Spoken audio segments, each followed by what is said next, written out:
Okay. Hey, welcome NFL football fans. It's that time again, time for another edition of NFL Football Talk. I'm your host, Charles E. Smith Jr. This is an Inside Sports production. Glad you joined us. We're all the way up to week 6 of the NFL season, if you can believe it. And hey, the surprises just keep on coming. A lot of key injuries, a lot of teams we thought we would be doing well are not, and some teams we thought would be mediocre.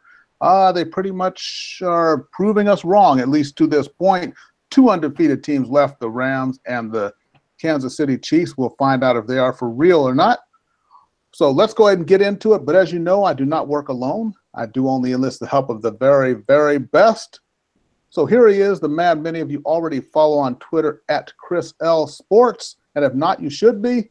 He is the pride of Rutgers University and my favorite East Coast intellectual from somewhere in an undisclosed location in beautiful Southern California. Here's Chris Lardieri. Charles, great introduction as always. Thank you so much. Like you said, I can't believe we're already at week 6.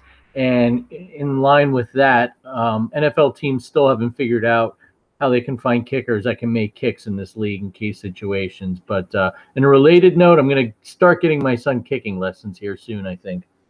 Hey, I think it's a great career. You know, if you can make field goals consistently from what, 32, 34 yards, I think you've got a job there. I really felt for Mason Crosby, though, the kicker, longtime kicker for the Packers. Missed 4 field goals and an extra point. Granted, the only one that was a chip shot really was the extra point. The field goals were from basically 40 yards or longer. But, hey, just a tough week all around for kickers.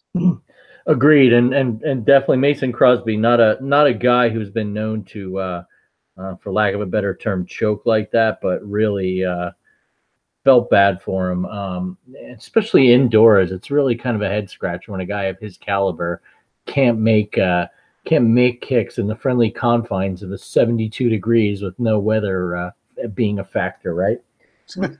Exactly. So, hey, how about then we had the Monday night where Drew Brees, broke another record, getting all-time yardage. He's soon going to get, probably this weekend, he'll throw his 500 touchdown pass. So Brees, and something they started talking about was him in the discussion of where he ranks all-time. And the other thing is Drew Brees, he's listed at 6 feet tall, but he's not. He's 5'10", 5'11", or so. All things considered, Brees, especially when you go for pound, he's got to be one of the best ever. Absolutely. I mean, you look at someone more recently in Russell Wilson, who claims to be 6 feet and isn't. I think it's a fascinating story. It came out of Purdue, which isn't really necessarily a college football powerhouse. Was with the Chargers, suffered what people thought was going to be a potentially career-ending shoulder injury. The Chargers gave up on him. They had just drafted Phillip Rivers in their defense a year before. Nick Saban passes on him in Miami. He ends up with the Saints, and the rest is history. So really a great story and a tremendous turning point in his career there too. But you've got to admit he hooked up with the right coach, Sean Payton. If not one of the top overall coaches in the NFL, definitely one of the top offensive-minded coaches, and that definitely helps him playing in that dome as well. Yep, that's true. So, hey, and then we got to say, just acknowledge a couple of people here. Hey, Alex Spanos, the grand patriarch of the San Diego Chargers, and this happened on the same day on October the 9th. Alex Spanos was 95 years old. He passed away. And also, George Taliaferro was 91. A lot of you don't know who he is. 1949, he became the first black player ever drafted by the NFL when the Bears drafted him. Actually, when he was drafted, he was the first colored player. Then I think he became the first Negro player. Then he was the first black player. Then he was the first Afro-American player. And now he's the first African-American player. I think I got that. Did I get that lineage right? Yeah, I'm not quite sure, but regardless, a trendsetter, and it's unfortunate that not a lot of people knew that or even recognized his passing.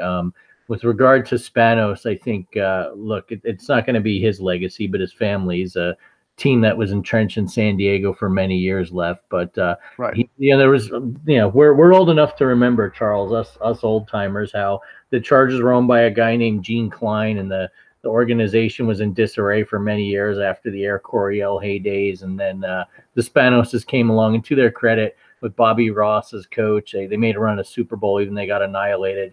They managed to turn that franchise around. They couldn't get the stadium done, but definitely Alex Spanos, at least at that point in history, kept the Chargers in San Diego. Yep, there we go. So let's go ahead and get into other news. What about look at these teams. Here we are, 5 games played. Philadelphia sitting at 2-3. The Atlanta Falcons at 1-4. New York Giants, even though they suffered a couple of really heartbreaking losses, they're only 1-4. Flip side, Cincinnati 4-1. Chicago Bears 3-1. New Orleans Saints 4-1. Is this crazy? Can you make some sense out of all this for me? I think in the case of the Falcons and the Eagles, definitely injuries have hurt those two teams. And you look at the Eagles, Jay Ajayi done for the year, right? Really going to affect them offensively. The Falcons have been decimated on the defensive side of the ball.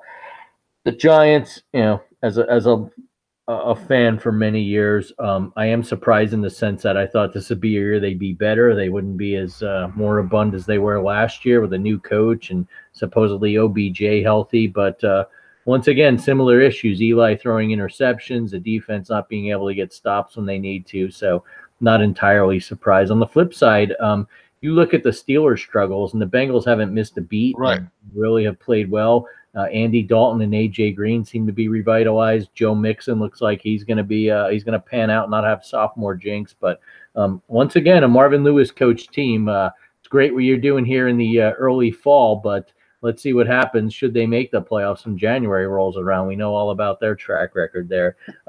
With the Saints too. Look, they very well could have made a run at the Super Bowl last year. Not as entirely surprised. I think the pieces were in place there. Fantastic offense, and the defense is bent but not broken so far. But definitely a surprising first quarter of the season as we head into October. Yeah, that's true. When you look at the Giants, you talked about OBJ.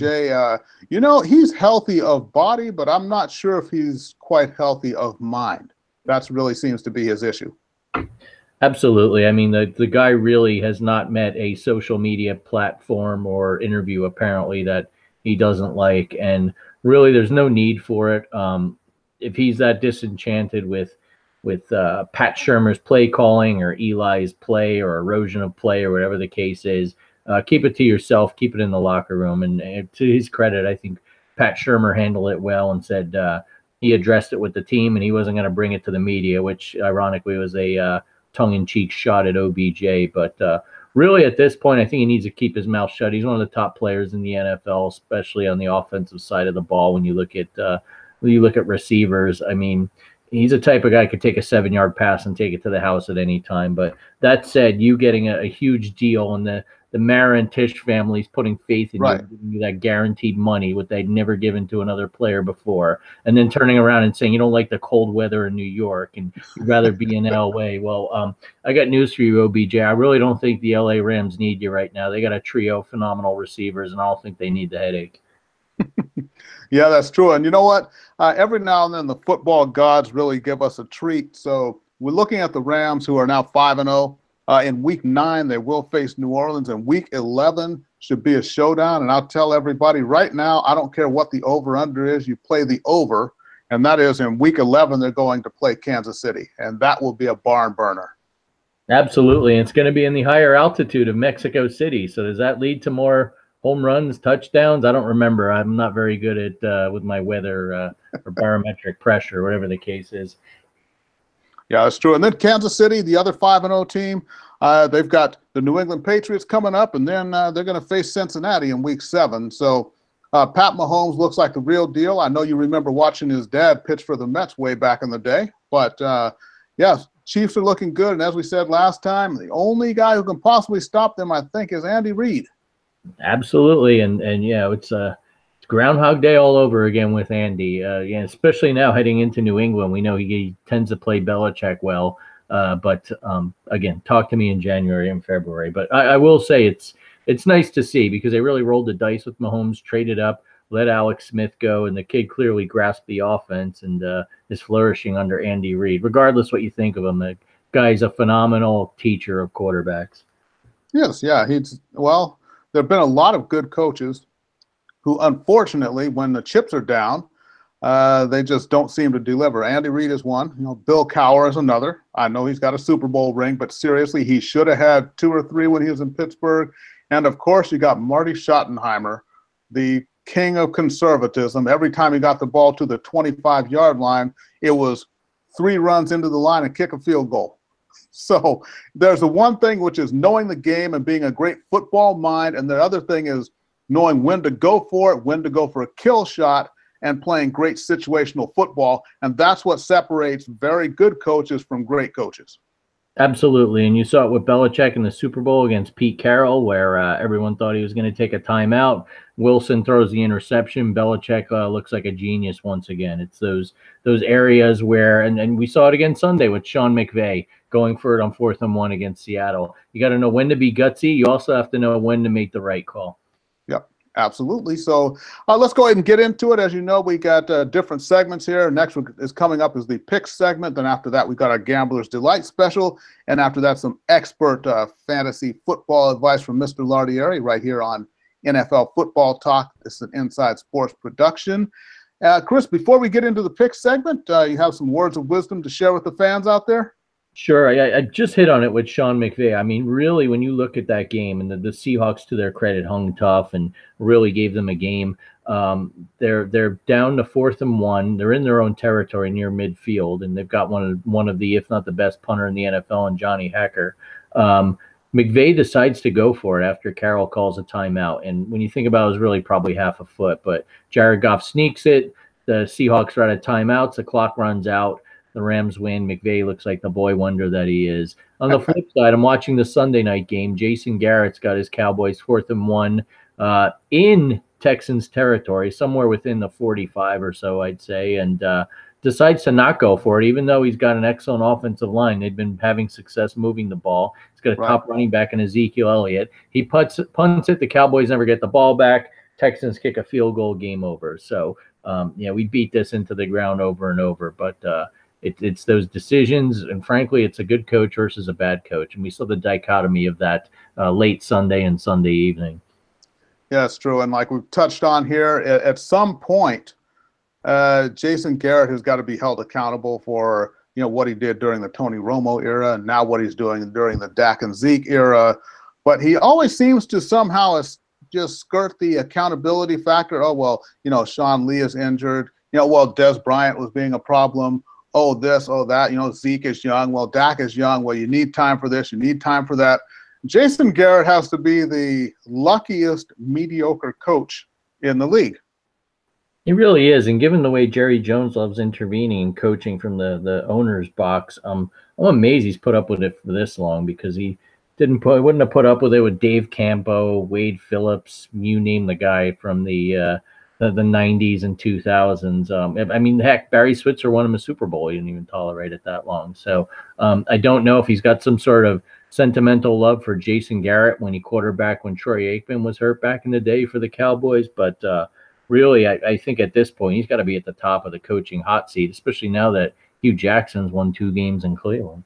Yep, there we go. Oh, those Cleveland Browns, they're on a roll. And in fact, we're going to be picking one of their games this week. Let's get into the pick segment. What we do is we take 4 of the more intriguing matchups of the week. We give our prognostication on it. And you know what? It's not an exact science, as witness what we are this year. We have gotten a little bit cold lately. Chris went 1-3 last week. I went 2-2 for the season. Chris is 6-10. I'm 7-9, but we're going to pick it up. And here we got an intriguing matchup in the NFC South.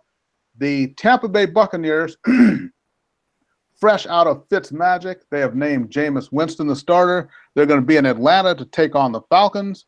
The Buccaneers at 2-2, the Falcons floundering at 1-4. And hey, the Falcons have lost 3 straight. What do you think in this one? I think someone's got to win this game. 2 really struggling teams and defenses. Like you said, the Fitzmagic's gone. I'm interested to see how Jameis Winston reacts after a bye week. That said, I firmly expect lots of points to be scored. Not a heck of a lot of defense to be played. Don't know really how to analyze this game other than I think the Falcons are overdue for a win. I don't think the Buccaneers defense will be able to contain Julio Jones, Calvin Ridley, do, and I think the Falcons win a shootout. Well, here's what I think. I'm going to agree with you, and here's why. Even though Devonta Freeman, they think he's got those foot problems, he may not be available. But when it comes to a shootout, I don't trust Jameis Winston. He's not really known for going deep with the ball. So when you get him in a point where he's got a game where he's got to score a lot of points, is something he's not used to. Also, just coming back from the suspension, he's going to be a little rusty going into ATL. I think that'll be enough to push the Falcons over the edge here. They're a 3.5-point favorite, and I think they're going to win this home game and breathe a little bit of life into the season. Well, put them on life support. If they lost this game, you could pull the plug, but this would be enough to keep them on life support for another week. Yeah, definitely. I hope it keeps my picks on life support because 6-10 is not impressive. And of all the years I've been doing this is really the worst start I've had. Yeah, but we're doing pretty good on the Gambler's Delight specials. And we'll get to those in just a moment here. But why don't you break down the next game for us? Pittsburgh Steelers, who just trounced the Atlanta Falcons last week, 41-17, and Cincinnati overcame that 17-3 deficit to down my Miami Dolphins last week. So what do you think here? Bengals have won 2 straight. Steelers sitting at 2-2-1 on the season, and Le'Veon Bell is supposed to be back in a couple of weeks, but not this week. Yeah, another great AFC rivalry. These two teams don't like each other. The good news is Vontaze Burfict's back from suspension, so I'm sure we can expect some hijinks or penalty flags at the very least. So I think the Steelers look like they're getting back on track, particularly offensively, even without Le'Veon. I just like the way Cincinnati's playing. They're going in there to play in Cincinnati, and I just think the way Dalton's been playing on offense, he still makes his mistakes. He's prone to those, don't get me wrong, but I think he's doing enough to minimize those. The defense has been solid, and frankly, I think what this boils down to is I still don't trust the Steelers' defense. I'm going to pick the Bengals this week. I think they continue their run and really start to make a push for the AFC North title. Well, I think with the Bengals, I do like the makeup of the team, although Tyler Eifert is injured. So we'll have to see how that affects the team. This is one of those transitional games. If they win this, when you look at the rest of the AFC North, with the Ravens being unimpressive, with the Browns finally playing well, but the Browns are 2-2-1, and they are the Browns. This is a chance Cincinnati could win this game, firmly establish themselves with a 2 or 3 game lead over everyone else in the division. This is a time where Cincinnati kind of, becomes the Bengals. I would pick them, but I just don't think they can win a game of this magnitude. That's what they showed me in the past. So I'm going to go ahead with Pittsburgh here. Showing your true black and gold colors. Okay. And why don't you break down the next one for us? We got the LA Chargers. They've won 2 in a row. They beat Oakland 26-10 last week, and they're going to be in Cleveland, where the Cleveland Browns 2-2-1 and trying to stay in, playoff contention. Yeah. It's amazing that we're talking playoffs for both these teams. The Chargers definitely have gotten off to a better start than last year. They've been playing a lot of games at the semi-friendly confines of the soccer field that they play in. But that said, a big test this week coming east to go on the road against can't believe I'm still saying this. Gonna have to pinch myself. The resurgent 2-win Cleveland Browns, and I actually think it's a good game. And look, when you take a step back, I thoroughly enjoy watching the Browns, and you consider how much young talent they have on both sides of the ball. They're actually a more compelling story than my New York Giants. So if that's not objective journalism, there, I don't know what is. Look, I like the way Mayfield's playing. He's proved to those Favre mistakes and throwing the ball into double coverage or getting picked off. But I just like even the way the defensive side of the ball the Browns have been playing. They frustrated Joe Flacco last week, and I'm going to pick them this week. I don't know if it's more sentimentality or the fact that I think Phillip Rivers is prone to his late game mistakes, and with Myles Garrett staring him down and Denzel Ward actually playing a nice corner, I think that equals win number 3 for Cleveland. Yeah, very well could be. And we had Snoop Dogg getting on the Cleveland Browns bandwagon. And I don't know, with you with that pick, did Snoop maybe stop by your crib with some of his special product and y'all was talking Browns right before the show, or what, homie? I was not, although I will say without divulging, I believe, I don't know if he does anymore, but Snoop used to live out in these parts somewhere. But yeah, I can't, even though it's legal here, I can't say I partake in that. All my picks are made with a clear head. There you go. And well, you know what? Mine are too. And believe it or not, I'm going to go ahead with the Browns here. I like them to keep rolling. They're at home. I love Baker Mayfield, what he's brought to the team. Carlos Hyde, who has had touchdowns in 4 straight games before this week. He's playing well. They're running back. So I think finally they're pulling together as a unit. And, yep, I'm going to go Browns this week. Crazy as it may sound. There's room on that bandwagon. Okay, so final pick, Jacksonville, 3-2 and kind of not looking that strong. They're going to be in Dallas to play the 2-3 Cowboys. How do you see this one shaking out? I see this as another one with 2 struggling quarterbacks, but 2 defenses that are playing well. Could be an ugly game, but who knows? Watch it be a shootout. But regardless, Leonard Fournette's not playing for Jacksonville. The good news for them is that TJ Yeldon is filled in serviceably. I'm going to pick the Jaguars in this one just because I think they've got too much talent on the defensive side of the ball. And you look at what the Texans did last week with not quite as good of a defense and really frustrated Prescott. If you could stop Ezekiel Elliott, you're going to stop the Dallas Cowboys. I think Jacksonville gets a much-needed win. Yeah, and I'm going to go ahead and agree. I think they'll shore up their running back issues, and it's about that defense. And I think the defense, being as quick as they are and being able to cover, they will frustrate the younger Cowboys, and that'll be the difference here in the game. I'm going to go with Jacksonville to get to 4-2, and when Dallas goes to 2-4, oh boy, there's going to be some smoke in the city there in Dallas. That hot seat's getting hotter. Okay. So there's our picks for the week. Now we're going to go ahead and get into the Gambler's Delight special. Now what that is every week, if you happen to be at a sports book in Vegas or something, you got $20 burning a hole in your pocket, you want to bet on something, football is the best game to bet on. It is. I'm going to say that even though I'm not a big fan of gambling, but you know what? It is what it is. So what we do here is every week we give you a pick. Chris has his favorite, which is normally underdog. I'm the king of over-unders. I can say the king because I've the last 3 have been good for me here. Chris picks the underdog. So, Chris, I believe you're going with the underdog theme again here. What have you got for us this week? I'm going to stick with it. Everyone loves an underdog. In scouring the lines this week, must say not very favorable for us underdog players out there. Maybe Vegas is on to us. Maybe it's just the matchups. But looking through the Chiefs go into Foxborough. Last year, they really spanked them on Sunday Night Football, Thursday Night Football, first game of the year. And just in general, I think Andy Reid, when he goes into Foxborough, tends to give Belichick a run for his money from time to time. I like the way Mahomes is playing. The Chiefs are getting 3.5 in Foxborough. While I don't know if they'll win this game, I do have a funny feeling it could be a close affair, come down to 2 quality kickers in Gostkowski and Butker. Take that extra half a point. I mean, you cover by half a point. There's no better feeling in sports wagering.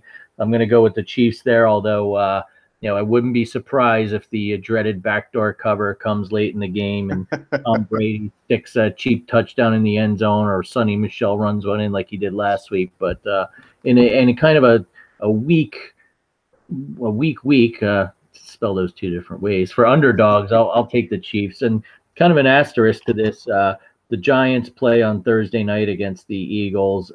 There's supposedly going to be a monsoon in the New York area Thursday evening. Right now, the Giants are getting 3. If that moves up to 3.5, 4, as much as it pains me to say, you may want to look into that as well. But I will not have the confidence to go on record and make that my Gambler's Delight pick. It's just a little side note for you professionals out there.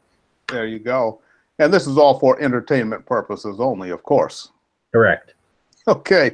So, you talk about covering by a half point, which is last week what I said was to go ahead and play the over with Atlanta and Pittsburgh because it would be a shootout. The over-under was 57.5. They combined for 58 points.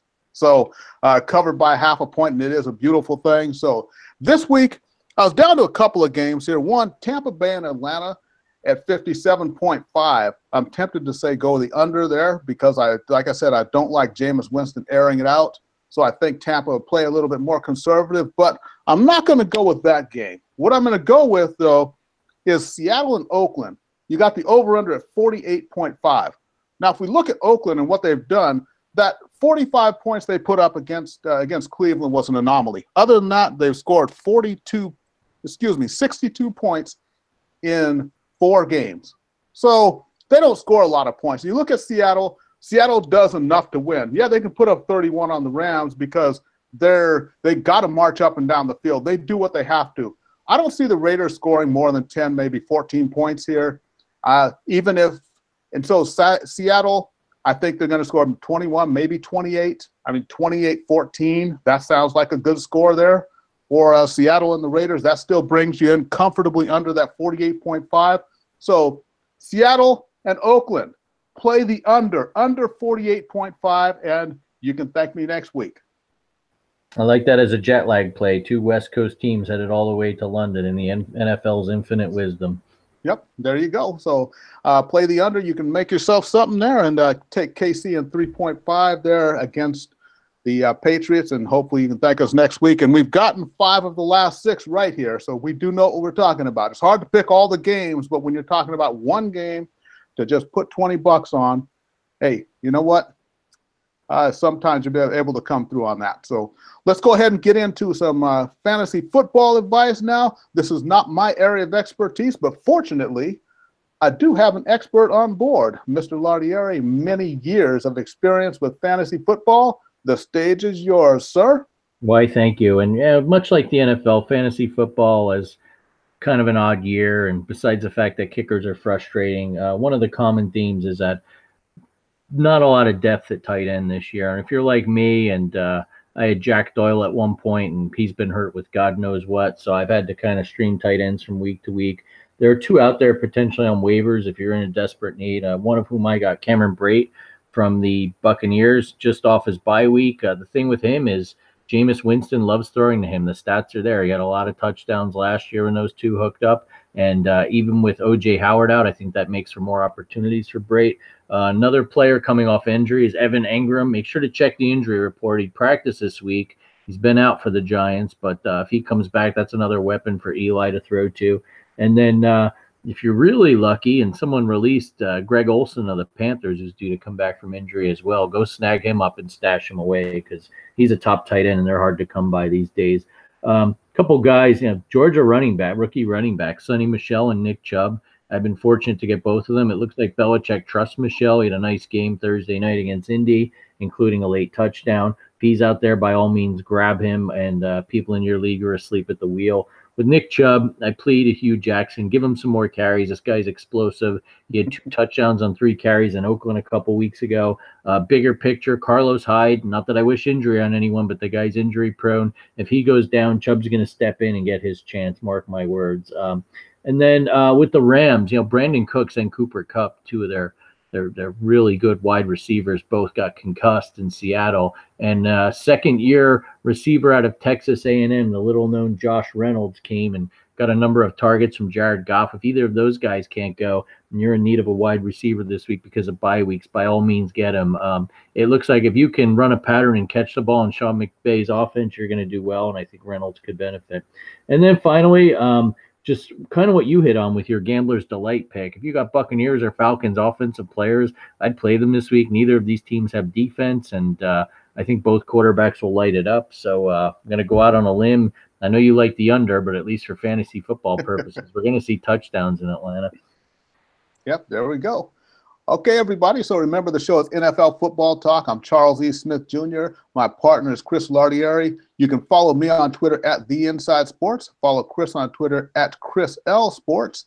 And Chris, how about the final sign-off here? What you got for us? Oh, our continuing theme this week seemed to be coaching. And over the past few weeks and ever since the airing of Hard Knocks in August, people love to pick on Hugh Jackson. And in his defense, he's won 2 games and easily could have won 2 to 3 more. But I must say, look, if the Browns had even an average coach, and I'm not talking about Jason Garrett, by the way, I feel like if you were to scale that, the Browns would be a playoff team if they had someone who really knew what he was doing. I just feel like both coordinators are running that team. I'm not trying to, kick Hugh when he's down. I give him credit for winning 2 games. But if this team ever had a quality head coach or someone young that came in, a Sean McVay type, look, I know the guy's the boy wonder, but anyone, I guess I'm saying, besides John Gruden, we're coaching the Browns. As crazy as it sounds, I think they can make a run at the playoffs. And look, I think they could still do it now, but the guy's not the greatest with managing the clock and things like that. So I think what I'm trying to say here at the end of the day is I'm even more impressed with the Browns in spite of Hugh Jackson. Yep, and you talk about John Gruden and what did his team do? The ball on the 1 yard line, Marshawn Lynch in the backfield. What do? Throw an interception in the end zone. Oh, beautiful thing. Yeah, some people don't learn. Yep. As Marshawn Lynch tweeted out after Gruden defended it, he just tweeted out, "That's cute." Okay, everybody. Remember, like I said, thank you for joining us. I'm Charles E. Smith Jr. The show is NFL Football Talk every single week. So for Mr. Chris Lardieri, we are signing off. We'll see everybody next week, and thank you for listening.